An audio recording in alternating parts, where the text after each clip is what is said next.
Okay. Yesterday, well, they're still following me today. We'll come down to that. They're still following me today. They never give up. um, I was in Dollar Tree in Belgium on January 9th, 22 at 3:08. I check out. There's some kids in the aisle.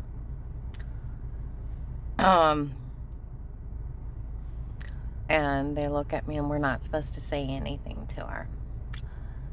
She got acquitted last time because they found out the attorney knew they made everything up. They made everything up? Wow. And they're talking, so I walk away from it. And I get my client, and we check out. And some officers are going in to make sure no one says anything to her. I sit down at my vehicle. A lady and her kid comes running out. We told the police what's going on, and they said they're going to take care of it. Let's get out of here.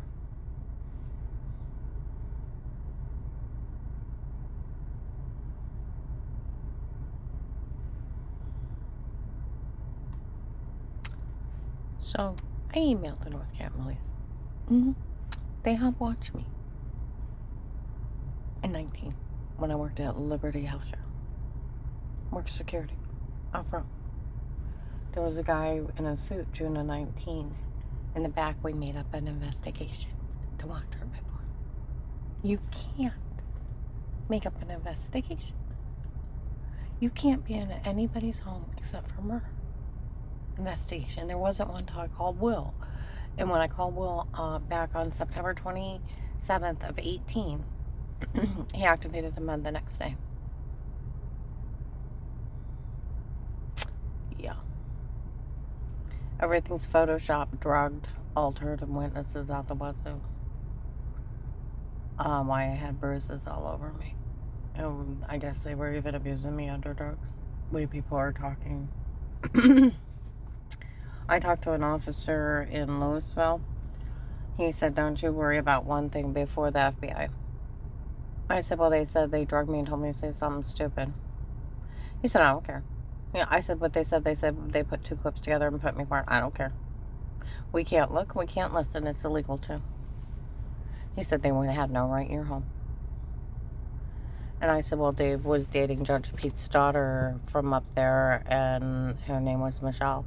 He said that whole courthouse would have to excuse itself. It's a conflict of interest. They could never say anything to your life. I said there's supposed to be a Lauren, a heavy-set girl with a blonde hair, big chest, and a brown hair girl all connected to the courthouse he was going out with, too. He said they could never say anything to your life. They would have had to went to the FBI. I went to the FBI because Dave said his girlfriend was rich and powerful, and her family owned the place.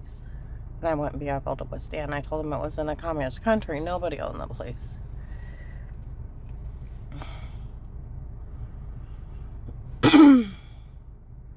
You know, this is so ridiculous. It came out, I told you, May 25th, Louisville Wendy's.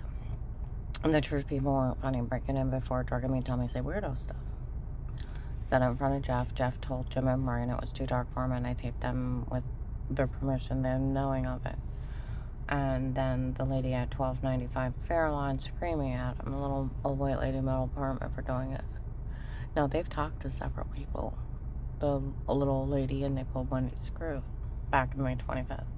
The Sunday afterwards, about 3 o'clock, I go to the gas station. Some guy comes racing it. This is August 8th. Okay, we're going to go up to August 8th. August 8th, well, let's go back to May 25th. May 25th, that heavyset blonde girl comes down the Sunday after about 3 o'clock. I'm sitting outside Jeff's. There's some goons sitting down from Ravenna at the end of the street, Fairlawn Street. Are you crazy? You can't enter a drug confession. She yells out. They said, well, we just found out they drugged her and told her to say it. It's fine. That's May 25th, right after it. Okay? Yelled it for the whole street to hear. Okay? August 8th, 8:15. Oh, now, 8:15 at night, they'll say the statement. But before that, about 3 o'clock, I'm at the gas station. Some guy comes running into town, screaming that ass actually fentanyl her. I'm at my client Jeff's, and there is a car at the end of the street screams out, "I feel bad about everything." 21, 8:15 at night to 8:30. Did you know he fentanyl her and told her to say it before? No, we just found out. We just didn't know that. I knew the kids were lying. They're still there. I mean, I got witnesses out the wazoo from the maintenance man at a land apartment. He had made fun of me for the tapes before, and then December 9th, someone called him at 4 o'clock in the afternoon. The tapes before were them, not her. Wow. What's going on? It's a group of men doing as many crimes as they can to see if someone will actually stop them. December 9th, Hunker Task Force. There's a bald guy. Dark eyes. Used to watch me. I remember seeing him. I don't know who he is, but I remember seeing him when I was out.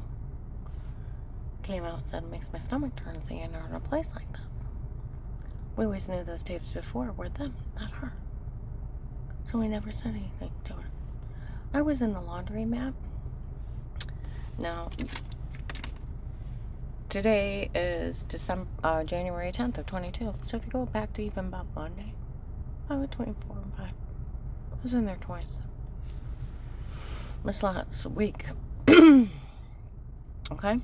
In town in Louisville. Guy and lady's in there, and she's like, "Are you sure they drugged her and told her to say it before?" Yeah. They even framed her before. Okay. October 5th.